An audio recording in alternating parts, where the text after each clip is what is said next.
चलिए स्वागत है दोस्तों आप सभी का एक और नए वीडियो लेक्चर में। आज हम बात करेंगे सब्जेक्ट केमिस्ट्री। किसके बारे में? केमिस्ट्री के बारे में हम बात करेंगे आज, ठीक है। और केमिस्ट्री में हमारा टॉपिक चल रहा था केमिकल बॉन्डिंग। तो केमिकल बॉन्डिंग में हम कहाँ तक पहुँचे हैं? हम पहुँचे हैं हाइड्रोजन बॉन्ड, ठीक है। तो हमने हाइड्रोजन बॉन्ड पढ़ लिया है कि क्या होते हैं और कहाँ पर बनते हैं, ये भी मैंने आपको बता दिया है, ठीक है। तो अब हम क्या बात बताने वाले हैं? अब हम बताने वाले हैं हाइड्रोजन बॉन्ड से रिलेटेड कुछ चीज़ें। लेकिन उससे पहले मैं आपको बताना चाहूँगा कि हाइड्रोजन बॉन्ड किस प्रकार से बनता है और कहाँ पे बनता है। पहले ये बात मैं आपको बता दूँ, ठीक। चलिए, तो हाइड्रोजन बॉन्ड देखिए कहाँ कहाँ बनता है। सबसे पहले मैं यही बताता हूँ आपको। तो दोस्तों, ये जो हाइड्रोजन बॉन्ड होता है ये आपका बनता है दो जगह मतलब ऐसे देखिए। सबसे पहले समझिए, ये मैं पहले ये बताऊंगा कि ये किन किन यौगिकों में तथा अणुओं में पाया जाता है। तो सबसे पहले आप ये देखिए, ये पाया जाता है आपका HF, इसमें पाया जाता है, ठीक है। तथा H2O में पाया जाने वाला बंध, H2O में पाया जाने वाला बंध, पाया जाने वाला बंध, ठीक है। तो ये जो मैंने अभी लिखा है, ये जो पाया जाने वाला बंध है, ये आपके कौन से कहलाते हैं? हाइड्रोजन बॉन्ड कहलाते हैं, इनमें पाए जाने वाले, ठीक है। और एक बात ध्यान रखना, जो हाइड्रोजन जो बॉन्ड बनते हैं वो मैंने ऑलरेडी आपको काफ़ी सारी जानकारी दे रखी है कि कहाँ कहाँ बनते हैं, तो आप उनको ध्यान से देख लीजिएगा। एक बार मैं हाइड्रोजन बॉन्ड की परिभाषा और रिपीट कर देता हूँ कि जब हाइड्रोजन परमाणु किसी अधिक विद्युत ऋणात्मकता वाले तत्व के मध्य में आ जाता है तो वहाँ पर क्या होता है? वहाँ पर बन जाता है आपका हाइड्रोजन बॉन्ड। समझ गए? तो हाइड्रोजन बॉन्ड तो समझ गए। अब इसके प्रकार देखते हैं। तो देखिए, हाइड्रोजन बॉन्ड हमारा दो प्रकार का होता है। तो देखिए, हाइड्रोजन बॉन्ड, हाइड्रोजन बंध कितने प्रकार के होते हैं भैया? दो प्रकार के होते हैं, दो प्रकार के होते हैं। हाइड्रोजन बॉन्ड हमारे दो प्रकार के होते हैं। देखिए, एक तो होता है आपका अंतरा आणविक यानी इंट्रामोलिकुलर, ठीक है। तो दो प्रकार के होते हैं, इंट्रामोलिकुलर बॉन्ड, ठीक है, इंट्रोमोलिकुलर, कूलर वॉल मतलब बॉन्ड, ठीक है। ध्यान दीजिएगा, बॉन्ड बोल रहा था, बॉल निकल गया मुंह से, ध्यान से, ठीक है। दूसरा होता है आपका इंट्रामोलिकुलर, इंट्रा, INTRA यानी इंट्रा मॉलिकुलर, मॉलिकुलर बॉन्ड, ठीक है। तो ये देखिए दो दो तरीके के होते हैं आपके हाइड्रोजन बॉन्ड। इसको बोलते हैं अंतराणविक, अंतराणविक, ठीक है, इसको बोलते हैं अंतराणविक। और इसको बोलते हैं अंतः, अंतः आणविक, ठीक है, अंतः आणविक, अंतः आणविक बोलते हैं इसको।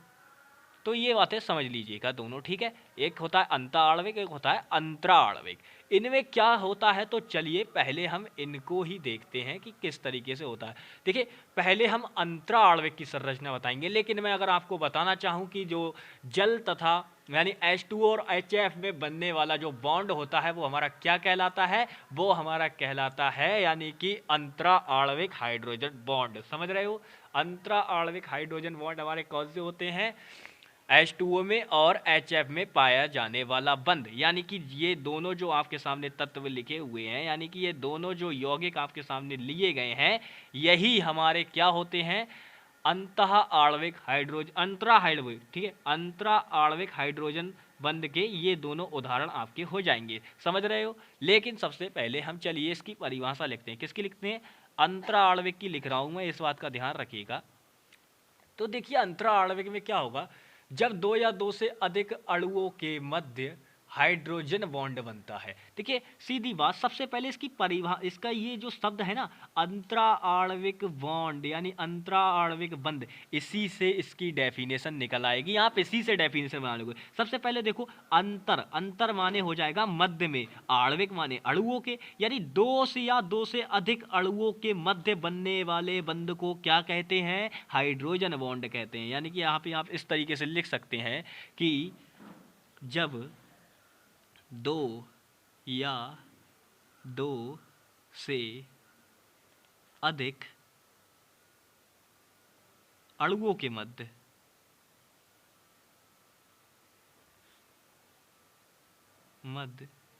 बनने वाले बंध को, बनने वाले बंध को हाइड्रोजन बॉन्ड कहते हैं या हाइड्रोजन बंध कहते हैं। ठीक है, सिंपल ये हो जाएगा, हाइड्रोजन बंध कहते हैं, देखिए मैं नोट्स नहीं बना रहा हूँ जो भैया आपको एकदम बिल्कुल प्रॉपर राइटिंग में दूँ, मेरा काम है आपको समझाना, तो बस आप समझ लीजिएगा कि मैं लिखना क्या चाह रहा हूँ। समझ रहे हो बिल्कुल। तो चलिए अब इसका एग्जाम्पल मैंने ऑलरेडी बताया था, एक तो हो जाएगा आपका HF में पाया जाने वाला बंध। देखिए ये याद कर लीजिएगा, अंतरा आणविक हाइड्रोजन बंध किस अणु में पाया जाता है, ये आपसे पूछ लेगा, एक नंबर में क्वेश्चन पूछा जा सकता है। दूसरा होगा H2O, इसमें भी आपका अंतरा आणविक हाइड्रोजन बंध होगा। ये क्वेश्चन भी पूछा जा सकता है कि हाइड्रोजन बंध कितने प्रकार के होते हैं, तो आप बोलोगे there are 2 types of hydrogen bond, यानी ये 2 प्रकार के होते हैं, अंतरा आणविक हाइड्रोजन बंध और अंता आणविक हाइड्रोजन बंध। बस आपका यहाँ पर हो गया। अब अंता आणविक क्या होगा, अंता आणविक का भी चलिए अब आपको बता ही देते हैं। ये तो आपका था कि 2 या 2 से अधिक अणु होंगे, ठीक है, सिंपल, ये बात आप समझ गए। अब देखिए क्या होगा इसमें, अब बात आती है अंता आणविक यानी इंट्रामोलिकुलर हाइड्रोजन बॉन्ड की बात करते हैं अब हम, यानी कि ध्यान से बिल्कुल देखिएगा, आप समझते हुए चलेंगे बात को कि हम कहना क्या चाह रहे हैं। तो चलिए सबसे पहले एक और लेते हैं, अंता आणविक, ठीक है, आणविक बंध, हाइड्रोजन बॉन्ड, ठीक है, हाइड्रोजन बंध, सिंपल, इस पर अब हम बात करेंगे। ध्यान से बिल्कुल देखिएगा, अंतरा आणविक हाइड्रोजन बंध, ठीक है, इस पर अब हम चर्चा करेंगे। तो देखिए इसमें क्या होगा, आप ध्यान से अगर देखेंगे तो समझ में आ जाएगा कि मैं क्या लिख रहा हूँ। देखिए मैंने अंतरा आणविक में 2 अणुओं के मध्य बताया था, अंतः आणविक, अंतः इसके नाम से ही हमको पता चल रहा है कि यार ये एक ही अणु में पाया जाता है, यानी एक ही प्रकार का अणु होगा, उससे बाहर नहीं होगा कोई भी, ठीक है। तो जब एक अणु में पाया जाता है बंध तो उसे कहते हैं, यानी कि जब हाइड्रोजन बंध एक ही प्रकार के अणु में पाया जाता है, आप इसको इस तरीके से याद कर सकते हैं। अंतः आणविक से इसकी परिभाषा निकल आएगी, ये मैं बता दे रहा हूं। तो अंतः आणविक से कैसे निकल आएगी, तो जब हाइड्रोजन बंध, आप ऐसे लिखेंगे, जब हाइड्रोजन बंध एक ही प्रकार के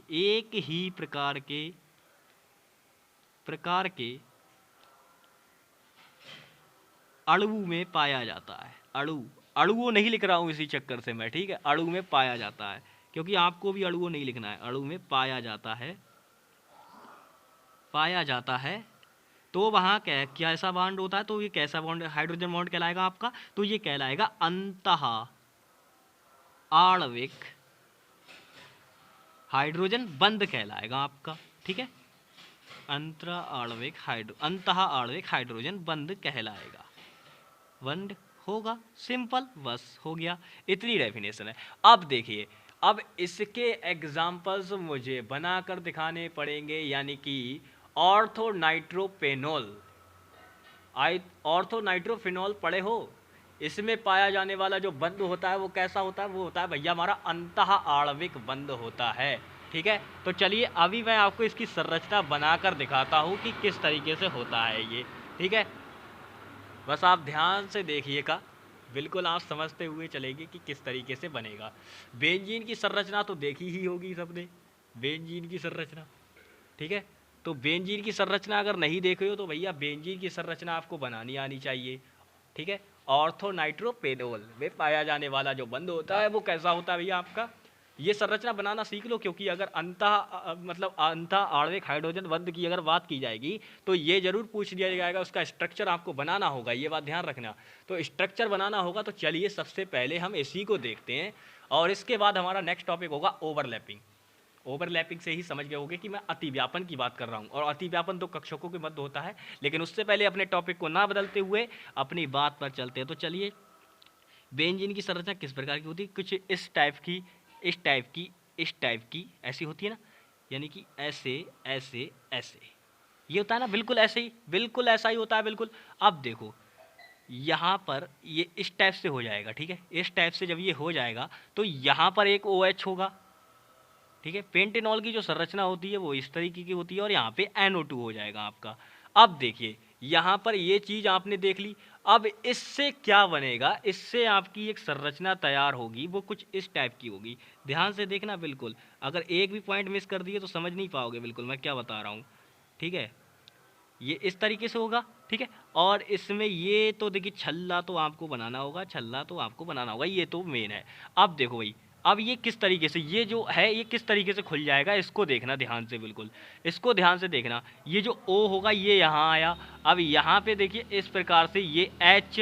ठीक है, अब देखिए ये जो बना है, क्योंकि O देखिए कितने हैं हमारे पास, O देखिए 3 है, तो ये देखिए ये जो बना है यहाँ पर, अब देखिए N था, यहाँ पे N लगा दिया हमने सिंपल। अब देखिए डबल बॉन्ड से जुड़ेगा ये ऑक्सीजन यहाँ पर। ठीक है, क्योंकि हमारे पास नाइट्रोजन के पास, एक बात बताओ, नाइट्रोजन के लास्ट आउटर मोशन में कितने इलेक्ट्रॉन होते हैं, आउट ऑफ सोल, मतलब लास्ट वाले जो कक्षा होती है उसमें कितने इलेक्ट्रॉन होते हैं, तो आप बोलोगे 5 होते हैं। ऑक्सीजन के में कितने होते हैं, 6 होते हैं। तो जाहिर सी बात है भैया, इसमें 2 इलेक्ट्रॉन इसे दे देगा नाइट्रोजन अपने, तो 2 इलेक्ट्रॉन की साइज रहेगी, इसीलिए डबल बॉन्ड बना यहाँ पे। अब देखिए यहाँ से ये देखिए यहाँ पर एक क्या करेगा, अब एक तो इसके पास फिर भी बच रहा है ना ज़्यादा, तो ये क्या करेगा, एक इसके लिए मतलब वैसे कर देगा। ठीक है, तो इसको लिए दे देगा, तो ये उपसह संयोजी बॉन्ड बन गया यहाँ पर। लेकिन यहाँ पर ये जो डॉट डॉट करके बॉन्ड बन रहा है और 2 अणुओं के, ये जो देखिए आप ध्यान से देखिए, ये जो बंद बन रहा है ये वाला, ये क्या कहलाएगा हमारा, यही कहलाएगा हाइड्रोजन बॉन्ड। समझ गए, तो हाइड्रोजन बॉन्ड जो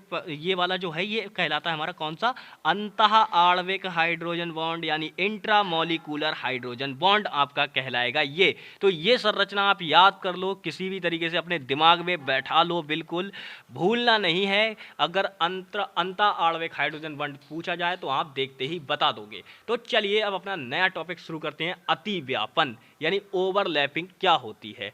ठीक है, तो ओवरलैपिंग का नया टॉपिक है हमारा, तो इसको अब हम शुरू करते हैं।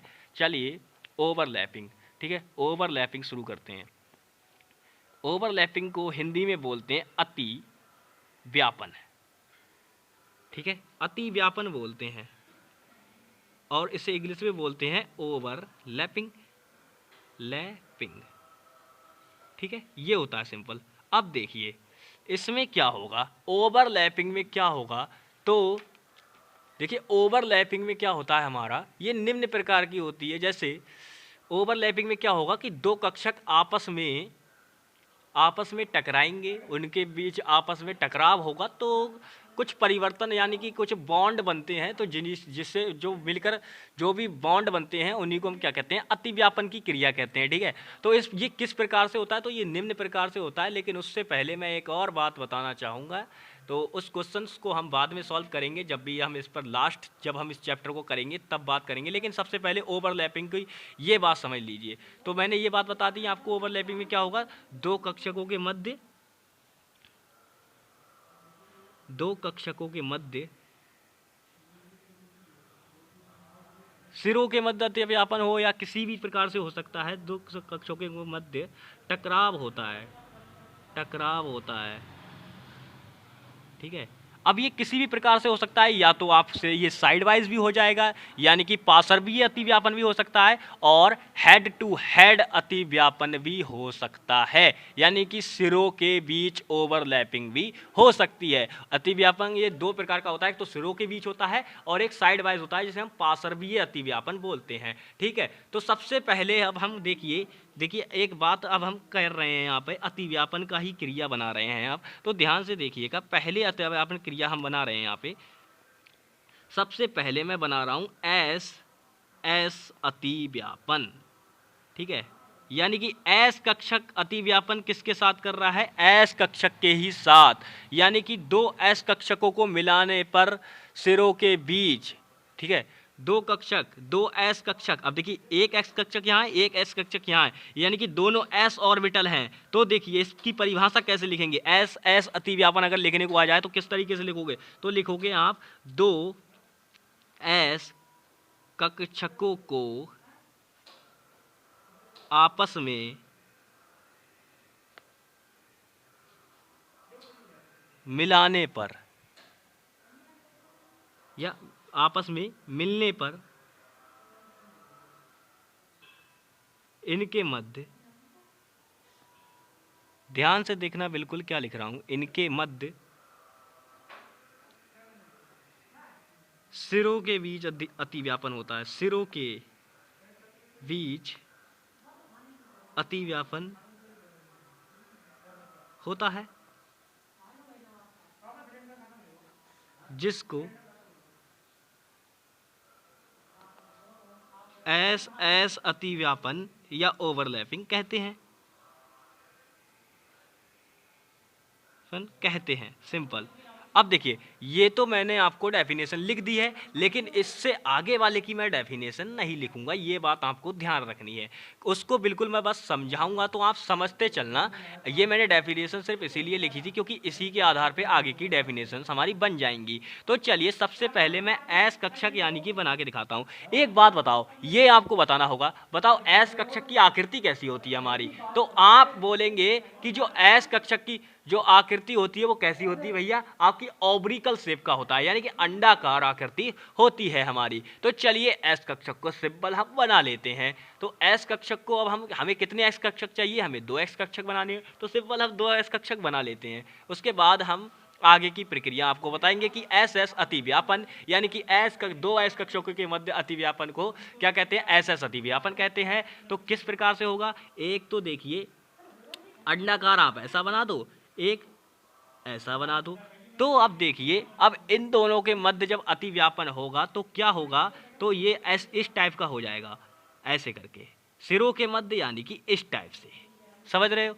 अब ये जो एरिया है ये कहलाएगी इनकी, यानी कि सिरों के बीच है ओवरलैपिंग,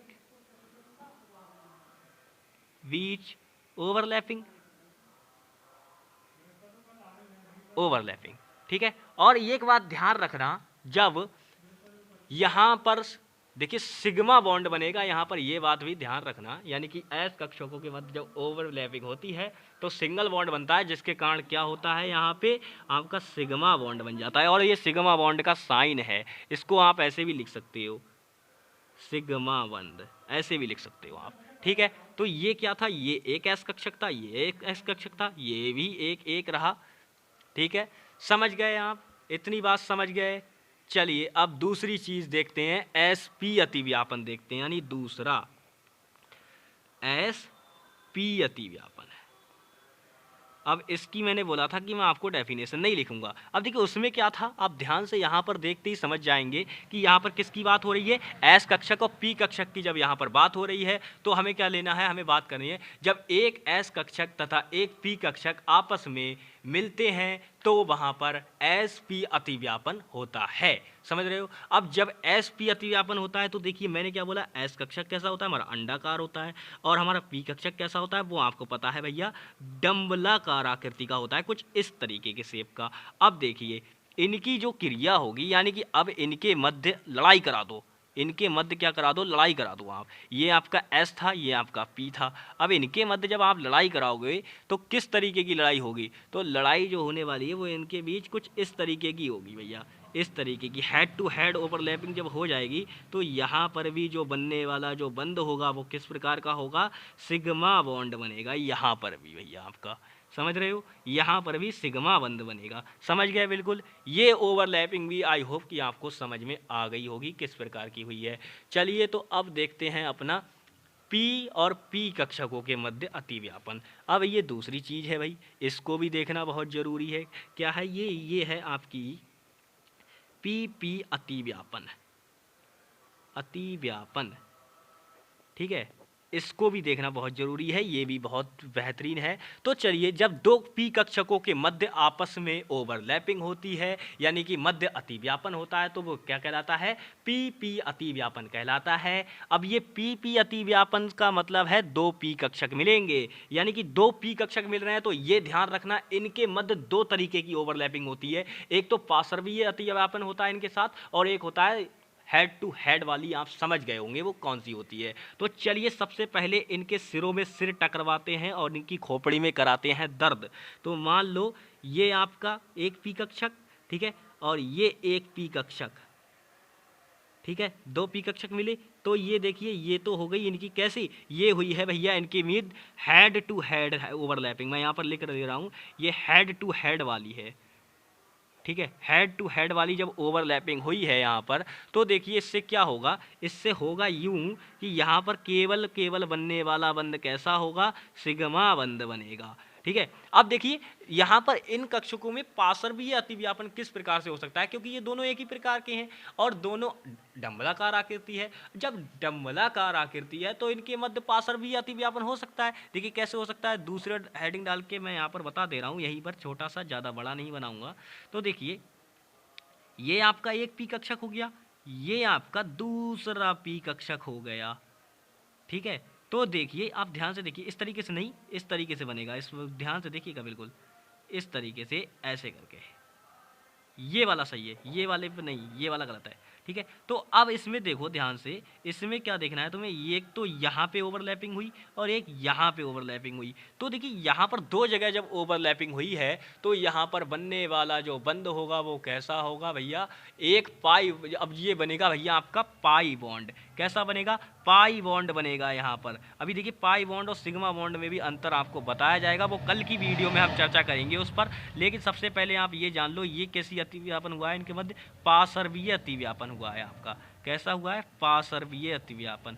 ठीक है, पार्श्वीय अतिव्यापन हुआ है यहाँ पर, पार्श्वीय अतिव्यापन। ठीक है, पार्श्वीय अतिव्यापन का मतलब आप समझ सकते हो, यानी कि हम किस तरीके का अतिव्यापन की बात कर रहे हैं, यानी कि साइड वाइज ओवरलैपिंग की हम यहाँ पर बात कर रहे हैं। तो आप ये भी समझ गए होंगे। कल की वीडियो में अब हम क्या देखने वाले हैं, हम देखेंगे कि भैया सिग्मा बॉन्ड और पाई बॉन्ड में अंतर क्या होता है, कौन ज़्यादा मजबूत होता है, कौन कम मजबूत होता है। ठीक है, तो ये चीज़ें देखेंगे, उसके बाद संकरण पढ़ेंगे, उसके बाद आणविक कक्षक सिद्धांत पढ़ेंगे और चैप्टर का डी एंड कर देंगे। ठीक है, उसके बाद ऊष्मागतिकी पढ़ेंगे, उसके बाद साम्यावस्था पढ़ेंगे और फिर चलेंगे अपनी नई किताब की तरफ, यानी कि सेकेंड बुक, जिसके चैप्टर्स को अगर हम चाहें तो बहुत ही जल्द ख़त्म कर सकते हैं, लेकिन हमको बिल्कुल आराम से सोच समझ के पढ़ते हुए चलना है, ज़्यादा जल्दबाजी नहीं दिखानी है। ये वाला गलत था, इसको ध्यान ना दें। ठीक है, ये गलत हो गया था। तो आज की वीडियो में बस इतना ही, मिलेंगे नेक्स्ट वीडियो में, तब तक के लिए bye bye, take care and Jai Hind. ठीक है, ये अपने चैनल का नाम है। ठीक है, बाय, टेक केयर।